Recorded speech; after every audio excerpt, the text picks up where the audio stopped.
personally very excited about our next presenter. I think that you should get your tablets, your laptops, or if you're old school like me, your notepad and pen ready, because you're going to get a lot of great information here. This man is equal parts brilliance, humility, and energy. And he has done more, in my opinion, to advance congressional debate nationally than any person in the history of the event. We're really lucky to have him here.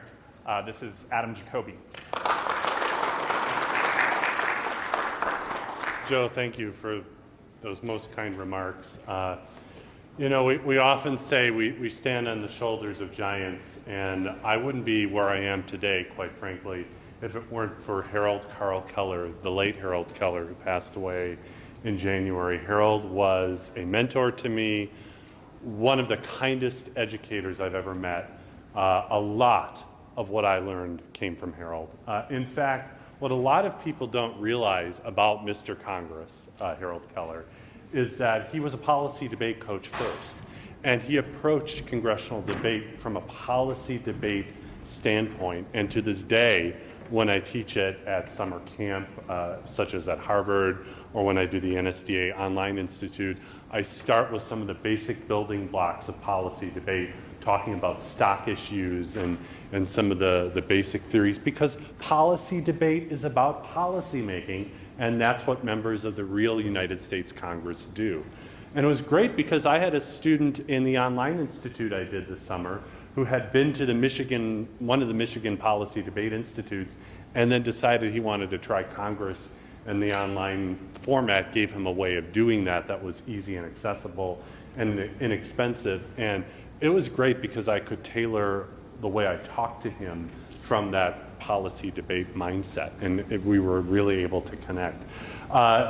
Congress is second only in its age to policy debate. Lincoln-Douglas debate didn't come around until the very late 1970s. Congress started in 1938, and a lot of people don't realize that. The very first NFL national policy debate happened in 1931.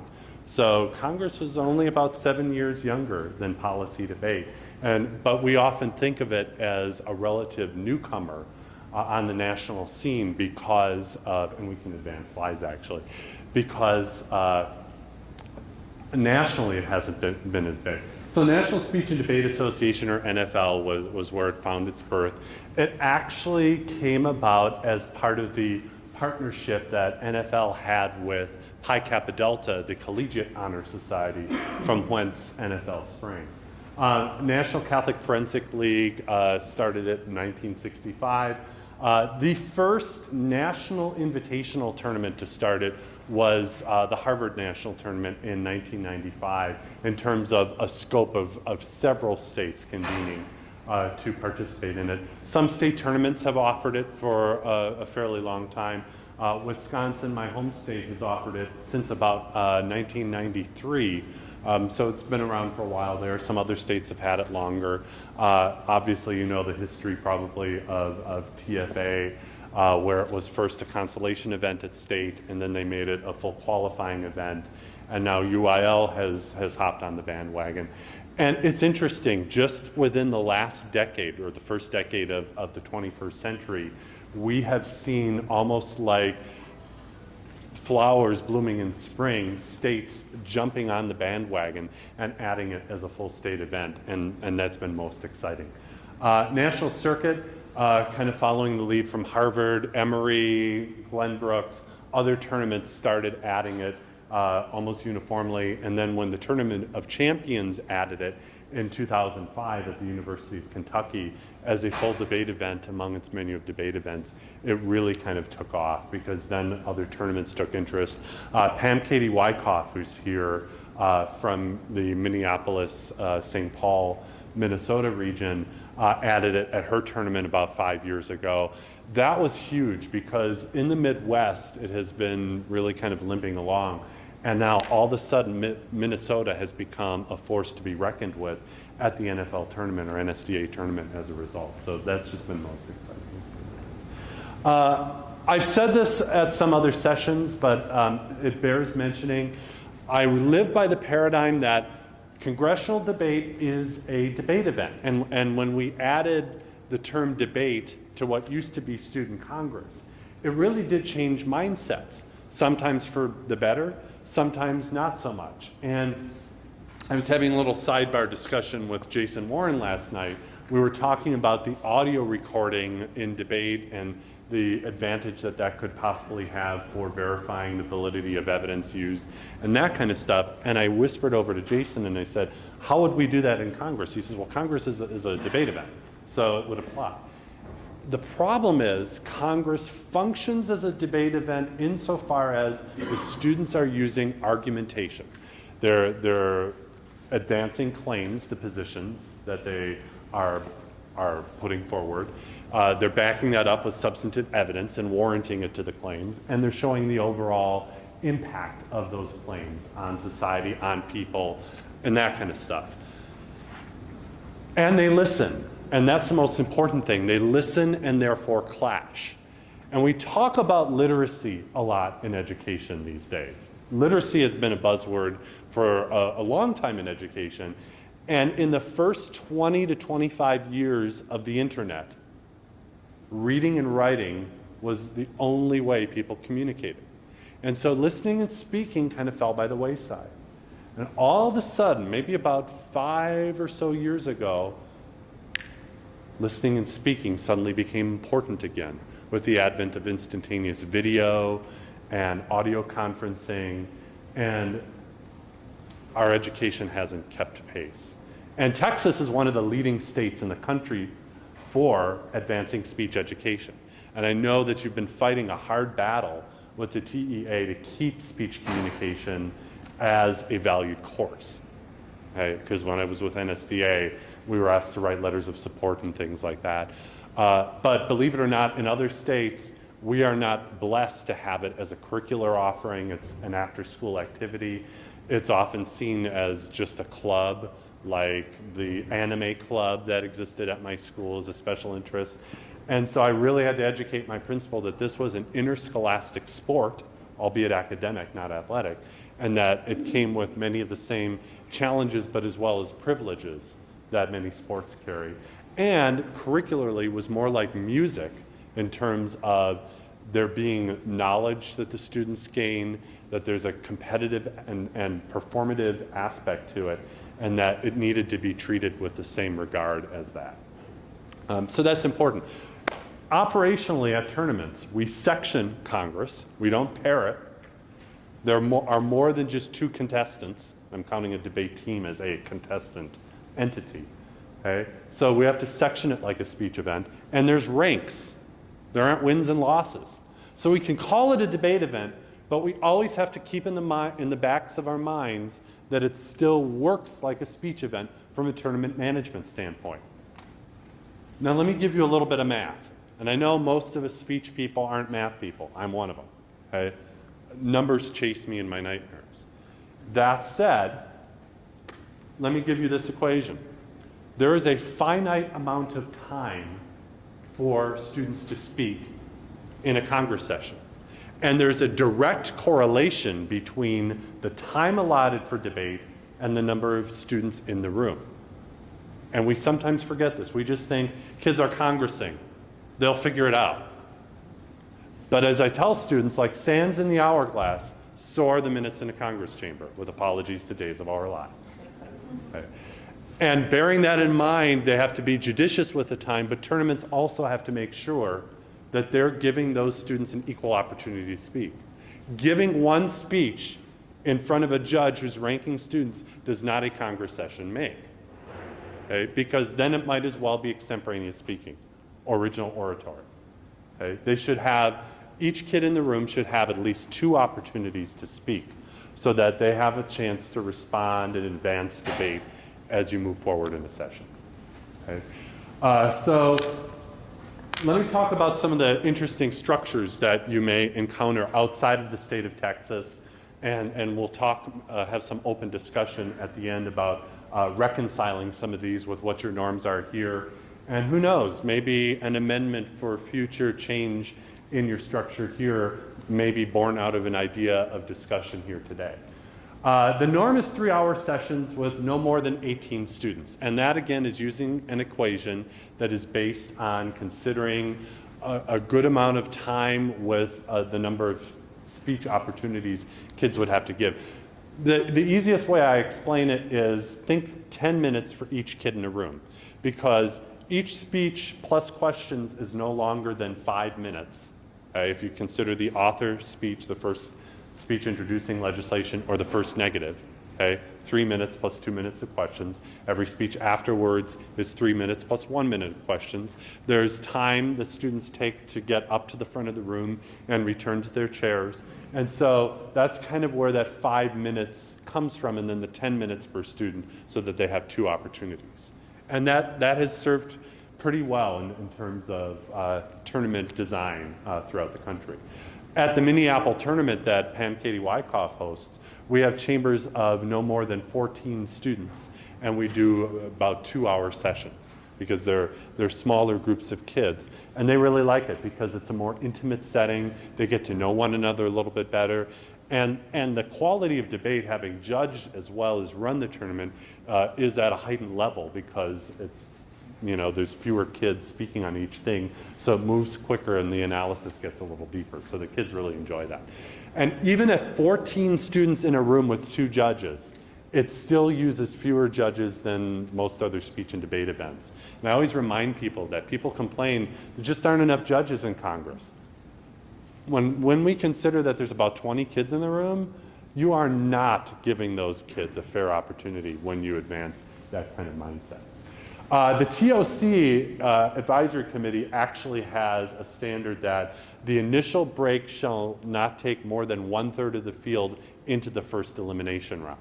So that just creates kind of a standard of excellence for tournaments that are TOC qualifying bids. So if you go to Grapevine or St. Mark's or the other tournaments in Texas that are bids to the University of Kentucky TOC, that's why they break what they break, because they're following that protocol.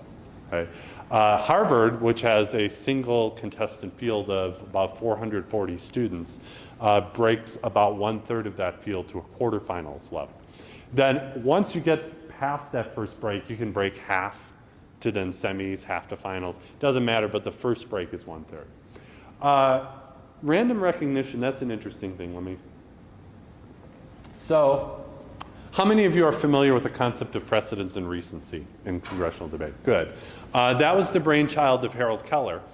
And I've often thought that as brilliant as Henry Martin Robert was when he wrote his Rules of Order, so too was Harold Keller when he wrote the idea of precedence as a recognition protocol to give students an equal opportunity once they have been recognized. But there's the sticky wicket. Once you've been recognized, you have to first be recognized in order for precedence and then recency to kick in. And this became a huge bone of contention on the national circuit as some states had entered the national circuit en masse faster than other states, i.e. Florida, a lot of other states on the East Coast, going all the way up into the Northeast, and Illinois primarily. Texas is a relative newcomer to the national circuit in congressional debate. And it was really tough. And so the national circuit kids who all knew each other and saw each other on an ongoing basis would pick each other when they were presiding. And it became the insiders club versus the outsiders. And so it was tough for people like Kevin Eaton, who many of you may have heard of, who was one of the first kids, one of Barbara Garner's students, to really kind of break into the national circuit and enjoy a great deal of success. And so the trend gradually changed from this idea of geography, where first I would call on somebody from this zone of the room, then I'd call from somebody over here. The problem with geography is it assumes Congress happens in a vacuum, that we'll have an equivalent number of pro and con speakers from different parts of the room. And it just doesn't work out that way. Okay? And so it became very difficult, and any of us who've studied Howard Gardner's multiple intelligences know that everyone has a different level of spatial intelligence. And so being able to divide the room into different zones and keep that moving equitably was very difficult for a great number of students. So then, and I don't know where this started, but it just took off like a huge trend. This notion of activity came up. And it was predicated on the notion that if you asked questions or made motions, you were already showing initiative in debate, and therefore you should be called on first to give speeches. Well, sounds pretty solid as an idea, right? The problem is, if Joe's presiding over a meeting here, which you did not too long ago as TFA president, you would pick your friends to ask questions of me as a speaker, as the author introducing the first item of legislation, and then I would be dismissed, and then you would call on that same friend who asked that first question to give the first negative speech. Well, it looks entirely objective because they asked a question. We forget that that initial calling on the questioner was Joe's way of embedding his bias and therefore favoring his friends. So, and we have David Houston actually from Texas to thank for creating a rule in NSDA abolishing that practice. And it literally, I was at some NFL leadership conference, and in perfect Dave Houston fashion, he comes up to me and says, "So Adam, tell me about this activity thing a bunch of coaches are complaining to me about." Okay, so I told him, and he smiles, or his mustache curls up ever so slightly, and he goes, "Yeah, we need to get rid of that." Okay, so and the rest, as they say, is history, and now it's a codified rule, and most tournaments nationwide follow that same protocol, and I'm glad to see that because it really was a point of manipulation. I've always taught students to, when they preside, to say they're selecting speakers randomly. Okay, although, again, teenagers are funny. They're creatures of habit, like many of us are. And when they've been taught a certain way of doing things, they only can think in that framework.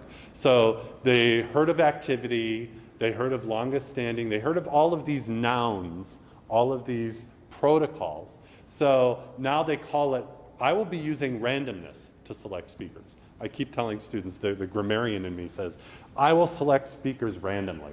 But whatever, at least they're doing it correctly. I'm not going to mince words and split hairs here, but I'm glad they're doing that. What I actually tell my students to do when I coach students, either at camp or my own students, is first select people you don't know, followed by your friends, followed by your own teammates.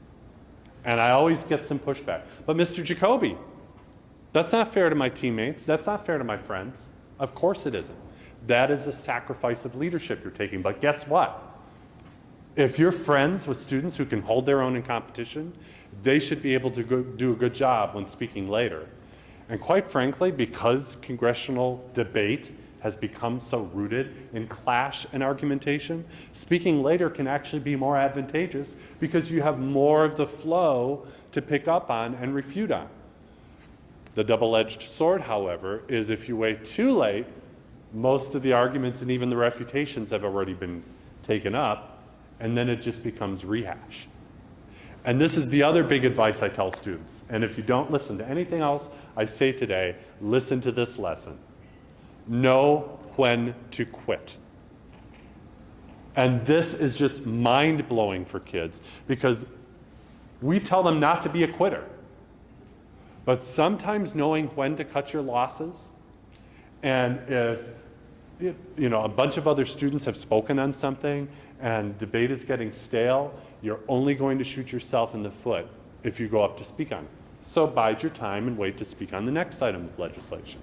But that takes a certain degree of maturity on the part of the student to understand that they've put a great amount of time and effort and passion and love into prepping, and that might be for naught.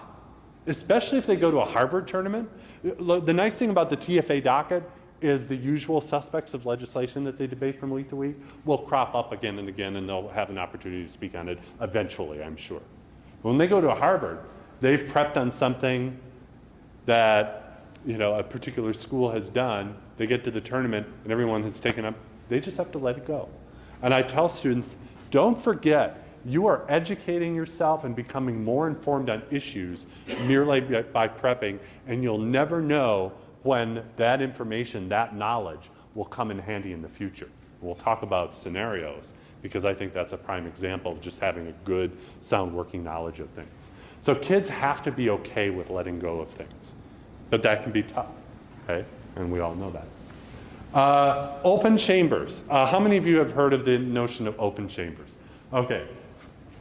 First of all, students will often move to have an open chamber.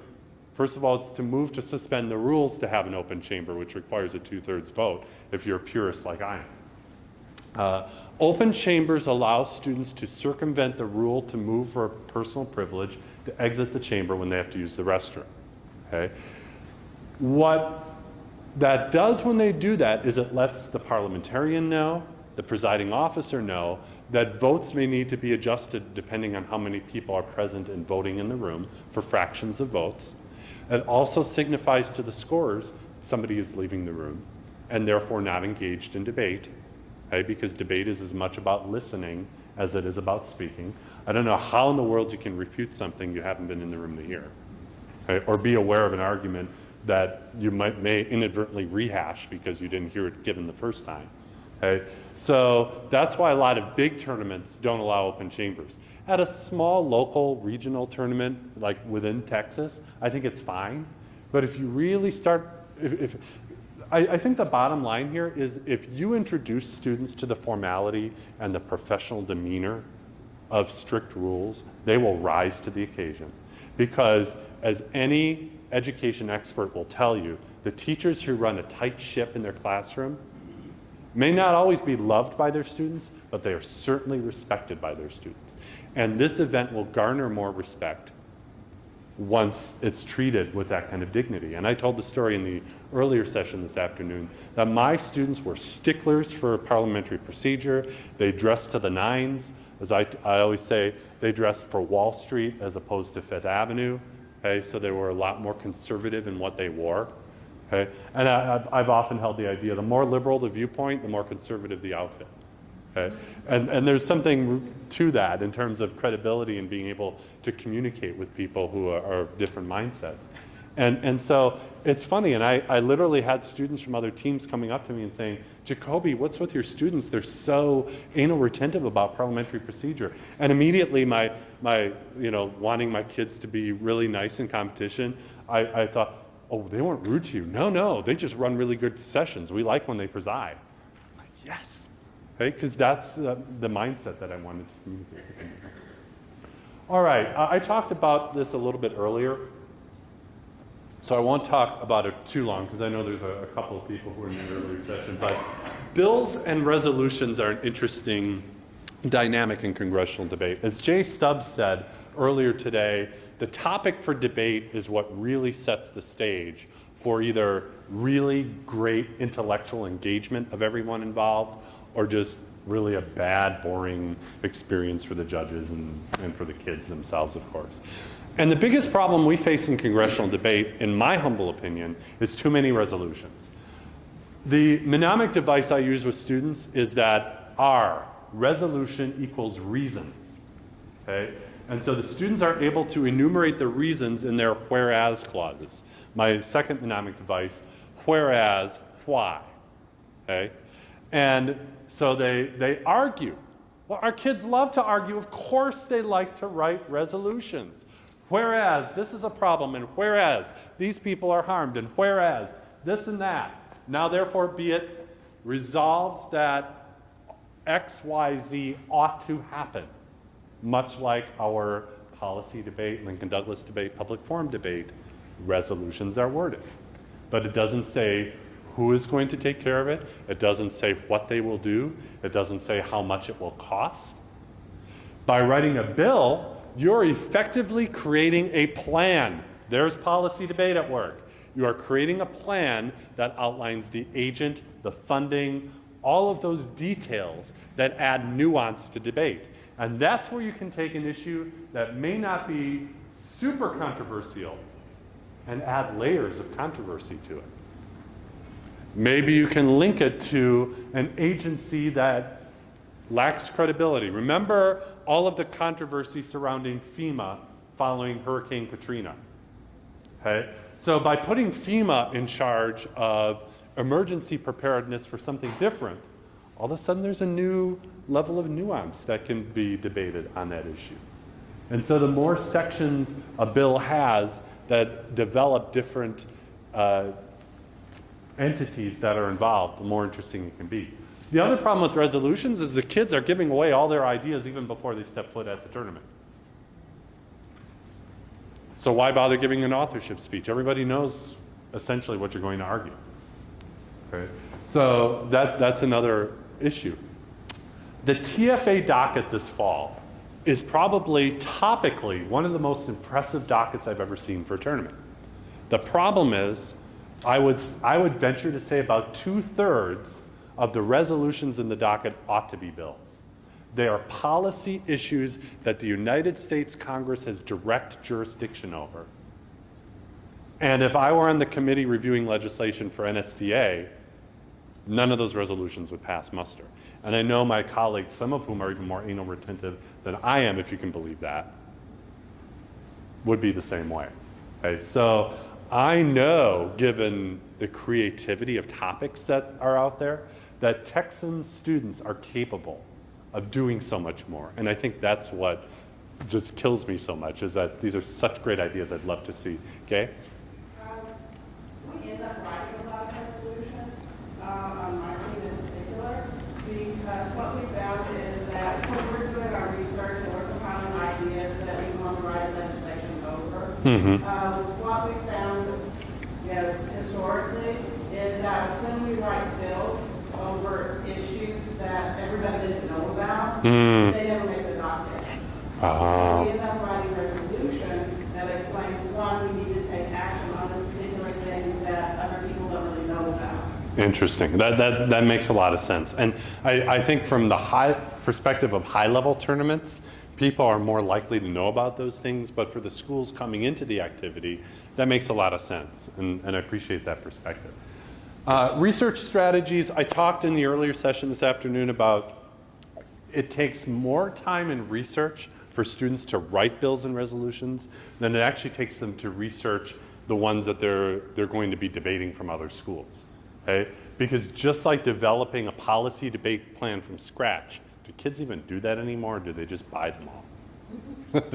That was very cynical, excuse me for that. But back on point here, you know, in order to understand all of the agents and the funding needed and all that kind of stuff, they have to do a lot of hard-hitting research, and that takes time and a lot of effort. And kids can work together and come up with ideas and collaborate. Direct questioning. This is a trend, one of the newest trends that I want to talk about, and I think one of the most exciting, and some states have actually adopted it. As opposed to the one person, one question format, where if I'm the speaker on the floor and Joe is presiding and calls on different people, each person can only ask one question at a time. And two-part questions are not allowed. Okay? If you have a second question, you just stay remaining standing and wait for the other people to be called on, and then you get called on again. Direct questioning, conversely, is where Joe will call on, let's say I'm the author, okay, and I'll have 2 minutes of questioning. He'll call on 4 students from the floor. And at NSDA Nationals, where they have a microphone in the middle of the room, similar to the TFA business meeting, they all just kind of line up, which just really keeps things efficient. And then the first student and the speaker on the floor will engage in a 30-second exchange. And then the presiding officer will bang the gavel once, and then the next student comes up. And there's some differences of opinion as to when the presiding officer should cut students off. I'm of the mindset that let somebody finish a sentence, whomever is talking, but you know, some people are like, bang, bang, bang, bang, you know, just shut you up. And again, that's kids, and they, you know, it's a learning experience for them. Sometimes they just think absolute, you know, adherence to the rules is important. Robert's Rules, though, is actually where I got this idea when I was part of a Rules and Recommendations Committee. And Robert's Rules says that if the standing rules of an organization, in this case of a tournament, provide for a direct exchange with questioners moderated by the presiding officer, that's legal. And so I thought, oh, cool. So we actually have a way to do this that's real world and allows for sustained questions, which allows for a deeper investigation by the questioner and perhaps deeper answers by the witness. It's often used in elimination rounds. The state of Illinois is the first I'm aware of that has just adopted it uniformly for every single congressional debate speech. And at first I was a little cynical about it. I thought, ooh, I don't know if that'll work in a prelim session with inexperienced kids or even novice kids. And they said that's just the way they teach it from day one. So that's all the kids know, and they just rise to the occasion, much as kids who do public forum learn how to do crossfire right off the bat, and they're able to hold their own. Direct questioning is very similar to crossfire, but it's with those short 30-second blocks, it can get pretty heated and it can escalate pretty quickly. And so the students have to be reminded to kind of keep their cool and to do that kind of stuff. And I love the psychology underlying debate, whether it's policy debate or Congress. And I tell students, if somebody's getting roiled up, you just be all the calmer. And that diffuses any power that they have by getting too antsy, when the claws come out. Okay. So I love direct questioning. Can't say enough good things about it. There are some videos lingering online out there about it. Questions? Yep. So they ask a question, the person answers, then they ask a follow-up question, the person answers. Person on the floor could ask a rhetorical question, but they're really just answering the questions that the speaker is offering. Okay, yeah, every time I've introduced people to it, and the litmus test where I knew that this had come into its own is when Doris, a coach who is a mentor of mine back home, who's in her 60s, she's been coaching for a long time. She retired from teaching about 12 years ago, but she's still involved in the activity. I brought her in to judge finals at the Blake tournament in Minneapolis in December, and they were using this protocol. She came up to me after the round and she said, what were they doing with that questioning? And I thought, uh-oh, here it comes. Well, Eloise, I know you know Doris Sexton. And I thought, ooh, I hope I'm not in trouble. And I explained to her that this was a pilot that we were trying. She says, do you have something written up on it? I want to try it at my tournament back home. And so it's been catching on like wildfire whenever people see it, and it's really cool. Actually, the first tournament ever, anywhere, to pilot it was the Grapevine tournament right here in Texas. So, woohoo, go Texas. It does require a certain amount of careful listening, though, right? Because as you're listening to the speech, you have to kind of pre-plan the questions you're going to ask as a student questioner, so that you have a whole logic to the line of questioning. And you have to kind of be prepared for different answers and be ready to redirect. And so it takes a lot of practice to be done well, especially in that 30-second, very limited time period. And of course, upholding civility is important. This is an area where the presiding officer can really shine, okay? By keeping order, by keeping civility, reminding tactfully questioners or speakers to maintain their composure and decorum. So I think that's a cool dynamic that it introduces as well. Crisis scenarios. This is an interesting feature of a lot of tournaments. And the jury's out in terms of its educational validity and how well it's done, because it's done differently, and really there's no formula consistently for how to do it. And so a lot of times people are just punting and they're not necessarily doing it correctly. The way it works is there's no legislation earmarked for the final session, okay? And tournaments either may tell students a general topic area, okay? So I'm just gonna steal from PF, but we'll say at our tournament in 2 weeks, the general topic area for finals will be genetically modified foods. Okay? So then students just gather generic information about GMOs. They may talk to their extemp comrades, and of course public forum if that were the topic and it coincided in timing. And then they just come to the tournament with some of these files, okay, of generic research that they've done. And then at the tournament, perhaps an announcement is made during the preliminary session, something like there's a huge famine across the Great Plains in the United States, and so we have a shortage of crops, and it's reaching crisis proportions, and there's some super disease that's hitting crops across the world. And so hunger and famine is imminent, but GMOs that can resist this disease offer a solution, but they haven't been tested and we don't know the implications. So the students are introduced to certain little details and then they get more clues. So maybe the night of the first day of prelims, they'll go back to their hotel room and do some additional research. And then as the tournament continues, more and more details are unfolded. And then when that group of finalists gets to the final round, they're given either some briefing and given a particular task, or they're given an actual bill and then they debate it and then they move forward. Sometimes when they're given a task, and Harvard was famous for doing this, where there's not necessarily a pro or a con. So students just have to introduce ideas for solutions that they might pursue.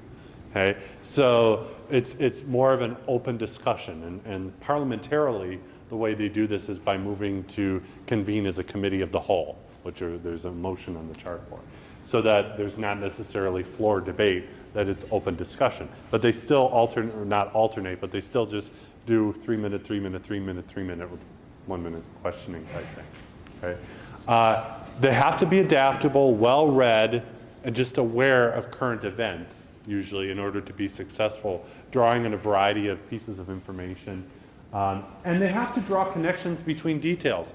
A lot of times in these final rounds, they'll have a first item of legislation, and then sometimes, depending on how the students vote, they may either move into this legislation or that legislation, kind of like a choose-your-own-adventure for debaters. And so when they're on the second phase of debate, if they reference things said earlier, that tells me they're seeing debate within the greater scheme of the big picture of what's been happening in that round, and they're not debating in the vacuum of the particular bill they're debating now. So the student might say, we just moved to do this and it created this kind of economic impact, and now we're doing X? What's with that? And really kind of calling out everybody for, just how ridiculous the situation can be, the role-playing mindset that real members of Congress will have when there's a crisis being presented, and how they would react accordingly. If I may, earlier in the discussion of the topic, you said that the jury was kind of still out on whether it was actually beneficial to the student or educational, or as educational as... Yeah, and the reason the jury is out is because some of the crisis scenarios that have been implemented are so complex because people haven't really thought them through, or they're lacking details, that they just confuse the students. There's no substantive or sustained clash in the round, and so it becomes problematic. So a well-designed scenario is met almost with universal acclaim, but a poorly developed scenario reflects very poorly on the very structure itself of scenarios. And I think the mindset of the person running the tournament, and as we know, especially in the national circuit, some of these tournaments are run by college students, and college students, when they were in high school, felt challenged by the scenario. So all they remember about the scenario is the rigor of it. So then with their collegiate mindset, they're like, let's stump the high school kids. And they've taken advanced courses at the collegiate level in public policy and public administration. So they know all of the foreign affairs. So they know all of these things that high school students have no idea about and haven't begun to even scratch the surface of. And so and then Harvard was had run away. There were 3 or 4 alumni of the activity who were part of the tournament staff who were JDs, Juris Doctorates. And so they would have these briefs and these 20-page documents that they had written expressly for the scenario in legalese that the students had to kind of trudge through and try and figure out. And it just, I judged one of those rounds. None of the students understood it. And if you don't understand what's being debated, have you ever judged a bad novice round of any kind of debate? Okay? That's what happened. And this was a final round of the best 24 out of 400 students. So it was really disheartening that because they made it so rigorous that it was above the heads of the students. And so therefore we really didn't have a very good ability to rank them.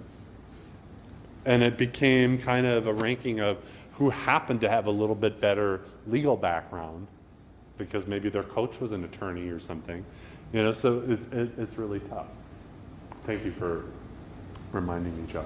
Committee hearings. This is also a relatively new phenomenon, probably 5 or 6 years old. This is really cool. Wisconsin and a few other states have had a speech or IE event called discussion. And discussion works where students in groups of maybe, or sections of 5 to 8 students basically sit in a round table, and they're given a problem area for that round. And then judges kind of sit around on the periphery and evaluate the students' small group dynamics. And then they rank the students in terms of how inclusive they are of opinions, how well prepared in research they've come to the round. Are they gatekeepers? Any of us who've studied small group dynamics, understand this as a sub-discipline of communication. And so we did this as part of we divided the final round at Harvard this year into 2 segments. And I give Jason Warren a lot of credit for helping design this. And so the first segment was where we had a problem area, and we divided the students into 3 committees randomly. And so when they entered the chamber, we had a committee sectioning, almost like creating speech sections. And then we sent the students to different rooms, 3 different rooms for their sections. So we have a final round now of 18 at Harvard. So each section was 6 students. And then when they got into the section, we had a panel of judges. One had an envelope. They opened it up, much like extemp, although there was just one topic in it. And the students were given that problem, and they had to collaboratively, in about an hour's time, draft a bill addressing that particular problem area. And then the judges sat around the periphery. Each of the committees had an audience of about 50 people watching them collaborate. It was one of the most incredible things I've seen in this activity in my career, because the kids were really engaged. One of the committees even created minutes and distributed the report afterwards. I mean, it was just, and one of them elected a chair, and then the chair made the official report during the general combined session afterwards. So it was really cool. The kids loved the role-playing part of it. It was refreshing to them. They felt like they were actually doing something meaningful. And then they debated the 3 items as a full group. And it was interesting to see the dynamics of the kids who had been part of the original committee then during the subsequent floor debate on the bills that they had drafted. The judges during the committee were evaluating students on their interpersonal skills and dynamics and how well they contributed to the group problem solving. And then that rank was like an early rank that then was also factored into the ranks of the judges who observed them during the general session afterwards. So it also gave a much broader picture of those top students that had advanced all the way to finals after all those other layers of elims at Harvard. Question? So you do the committee hearings kind of in the middle? We did them at we did them at the beginning of finals at Harvard this year for an hour, and then we had a 3-hour session following it where they just did standard floor debate. So the committee hearings time was separate from the actual. Correct. It was almost like a mini round with different panels of judges in those different rooms, and then we had the full session afterwards.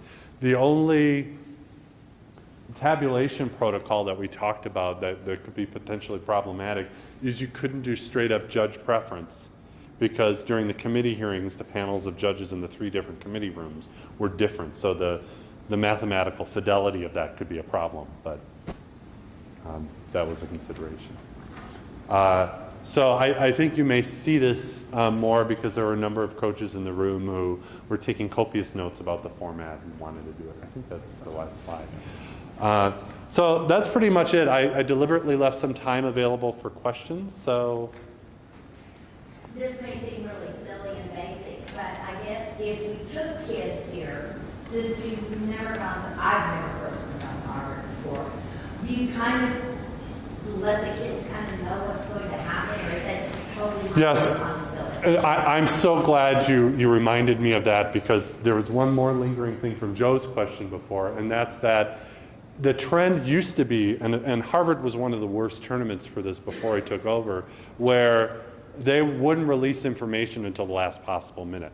I'm of the mindset that I'd rather students be more prepared for tournaments.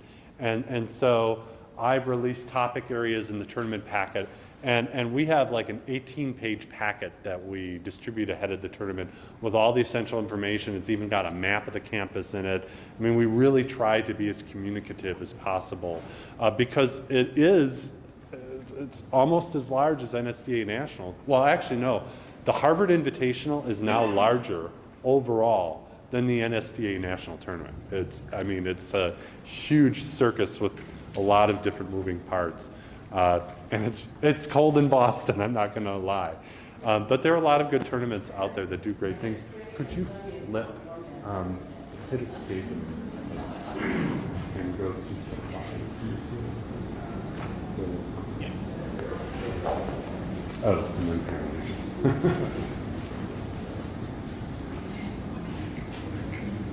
Okay, this is a page from congressionaldebate.org, and it's a tournament calendar. And there are links to the tournament invitation websites like Joy Tournaments and some of the others that are out there. These are all bid tournaments for the Tournament of Champions.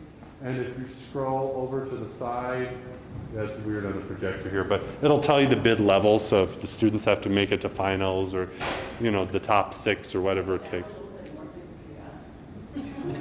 Oh yeah, there's Clear Lake and there's Katie Taylor and UT Austin. Okay, so yes, sir. I'd just like to join your enthusiasm for questioning and remind everyone that we amended the Constitution last year to allow for this if you put it in your invitation. So put it in your invite so we can do it. So those of you coming to Katie Taylor who will be having direct questioning invite. Awesome. Question. What kind of things do you do once your kids get to the level where they're not feeling challenged? Like, how do you take it a step up with your kids that are the best of the best among your students? Do you take them to different tournaments? What do you do to keep them being challenged to the? Well, Vicki Beard spoke to this in the session earlier this afternoon, and she does travel, you know, and then that, you know, and she talked about the fundraising and the extra work that entails, but I found that to be such an enriching experience. And I talked about how I would take my kids south of the border, the Wisconsin border, into Illinois. I know that means a whole different thing in Texas, but I would go down into Illinois. There's a huge Wisconsin-Illinois rivalry, Packers and Bears and whatnot.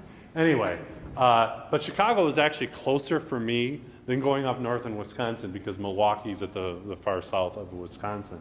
But some of the tournaments down there were just fantastic and offered my students great opportunities. We would fundraise a lot. We'd get grants from our school district's education foundation to go to Harvard. I taught in a Title I school in the inner city of Milwaukee and still traveled because I just told the great story of what I was doing with kids and, you know, got people to, you know, I begged and you know, got the money one way or another.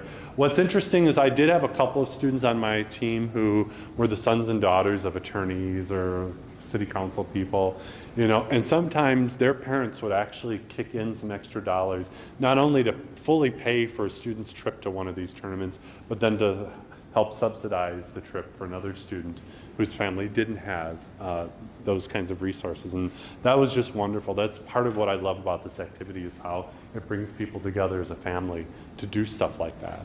And my kids had to work hard and prove themselves to me to be able to earn the honor of going to Harvard. The largest group I took, and I was always the only chaperone, and because I figured it was cheaper to pay the money for a hired judge than to cover a hotel room that could have gone to another student or, you know, something like that. But 15 students with one coach is a lot of work. So, yes, sir. All right. I apologize for the noise, but my brain is having problems and I had to reprogram it. Don't tell Dave Houston I asked this, but how do you learn to judge this? Oh, that's a... I judge LD, I judge CF, I don't judge Congress, I don't know how to judge. Okay, that's a great question. And I have a pretty straightforward answer, but it's taken me a long time to get to that point. First of all, I think the most important thing you can remember about judging, because when you judge Congress, you are sitting there and you're listening to speech after speech after speech after speech in rapid succession, right? And they're only 3 minutes, and just when the kids are really getting into the substance, they're done. And it's time for another speech. And what I always say is, as a judge, I always kind of flow the main tags of arguments to get a sense of what the flow of debate is happening in a session. And then as I do that, on a scrap sheet of paper over here, I have the critique sheets. And on the critique sheets, I write 1 or 2 specific comments about either very specific argument a student has made or something about their manner of delivery. And I try and make a comment in each of those 2 areas, because I see Congress as straddling speech and debate. And so I like to talk a little bit about both. Okay? And I would, well, first of all, as a student and as a coach, I would rather see one very specific comment on something that the student did in their speech or said than generic comments like, you know, your research was great, or do better research. I mean, what does that mean? You know, these ethereal comments are of no value. So once you enter into that mentality and just look for specific things, it becomes a lot easier to do that over time. The other thing that I think is a problem, in no other speech and debate event do we partially train our judges. But in congressional debate, we just assume that most judges can probably handle scoring, but parliamentarians are reserved for a select few. And I believe that's a trend that needs to change as well. And it's really not that difficult once you've read some of the instructional material that's out there. And on the same website, if we scroll up, there's a menu up on the upper right-hand side that says resources, and there's a instructional materials link. There's a PDF congressional debate guide there that actually has information on judging. There's a judging presentation that's a PowerPoint. There's a parliamentarian presentation that's there. Really, the parliamentarian just makes sure that the students are following rules and that they're being civil. And the bottom line is, when you're serving as a parliamentarian, this is how I learned. When I wasn't sure of something, I asked the students to have a quick little recess, and I went and talked to the TAB staff, came back, and moved forward. Okay? Just as students sometimes need to excuse themselves and consult with a coach to learn, as an adult, I'm not above or beneath or whatever going and asking a question when I have one. And that, I think that's why Harold Keller took note of me as a young 22-year-old coach my first year at Nationals, is that I actually took the initiative to come and ask the TAB room a question when something came up in the chamber and just didn't assume that I knew it. Question? Well, along with the judging, I'm always curious, how are we exactly supposed to compare, especially preliminary rounds, a PO against actually speaking in the round? I like to call it the apples and oranges effect. And it's tough. And the litmus test I use when judging is I consider all of the speakers in the round that I'm looking at, and then I look at the presiding officer over here. And I look at the relative quality of speakers, and I just think of the speakers in terms of quality. And if I had to pay each of the speakers a certain amount based on how well I thought they performed in the round, what would be the equivalent amount I would pay the presiding officer? Were they just seamless in their procedure? Were they rapid but without being robotic? You know, did they insert interesting little pieces of information about the course of debate as things went on, but without being obtrusive and stealing the limelight from speakers? You know, how did they have a serious decorum?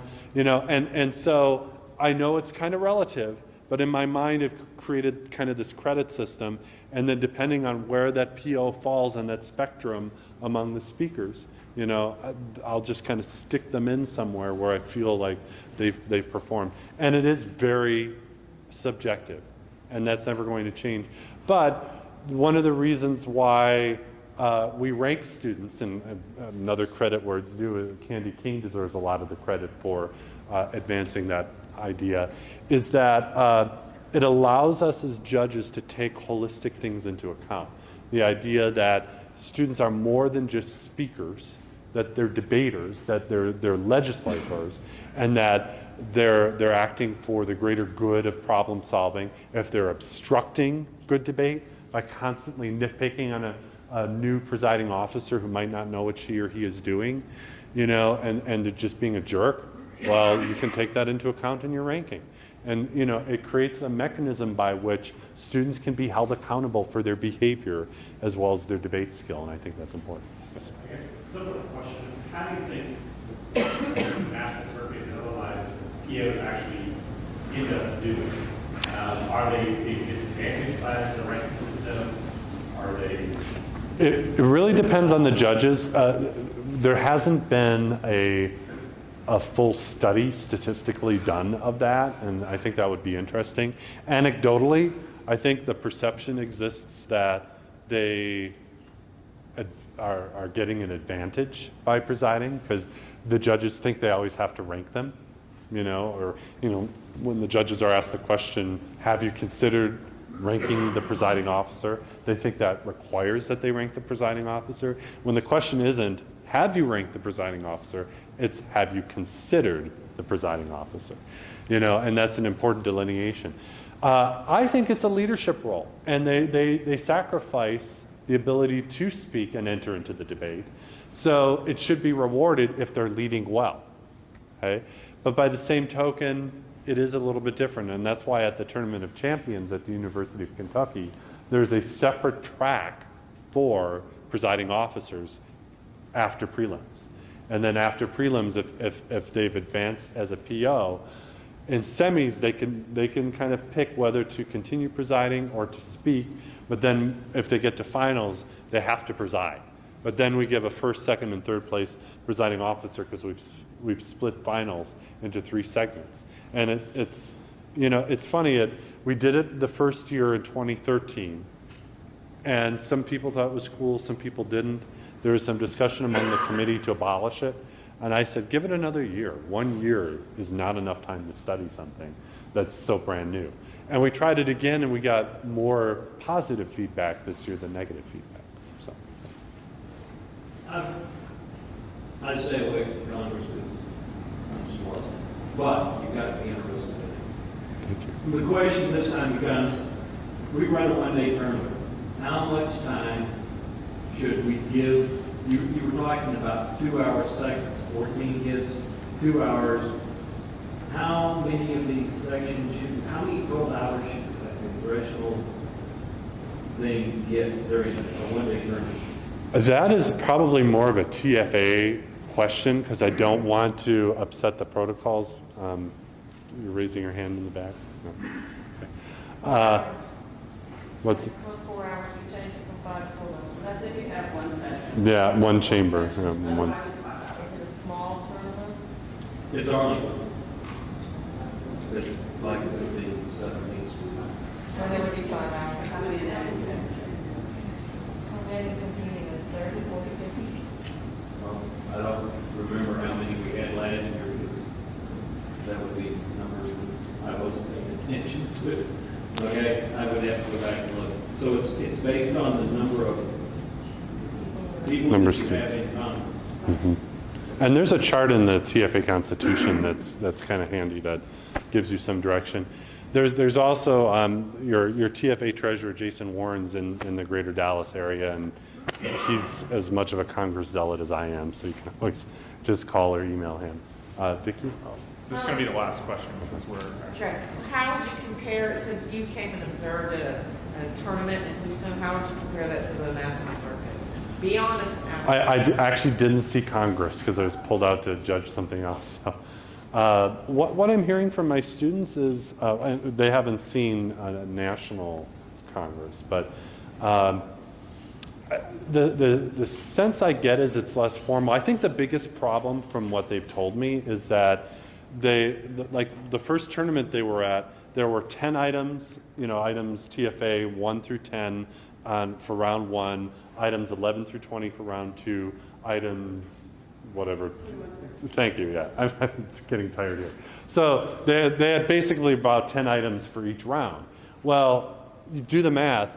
If a number of students are contributing to the livelihood of debate on an issue, you shouldn't really get through more than 3 or 4 items in one 3-hour session. Okay? So by assigning all this extra legislation, you're almost fostering mediocrity, I hate to say. And the trend nationally has been to assign less legislation so that the students do better research on it. And so it's not as much of a burden, because we've realized that more opportunities have availed themselves to our students, and they're busy with music, they're busy with church, they're busy with all kinds of other activities. So the easier we make it on them, but still expecting rigor, the better an educational experience they'll have. And I think that's really important. And so, you know, a docket with fewer items on it is good, because what's happening is the kids are just shooting in the dark, and they're just preparing on what they think will be debated. So then they get to the session, and this is what the kids from Cypress Creek told me. They get to a session, and this group of kids will have prepared on one thing. So you may have a bill that comes up on the agenda, 2 kids speak on it, and then they vote on it, and they move to the next thing. And then another couple of kids. That's not debate, that's just a couple of orations. Okay? So if we have fewer items, more people will speak, there will be more clash, and it'll be more interesting now. Okay, I think we should give one more round of applause.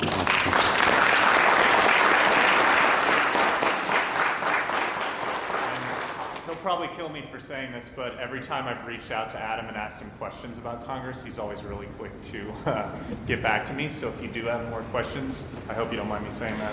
No, and my job right now, the easiest way to explain it to a Texan is I'm basically the Jana Riggins of Wisconsin.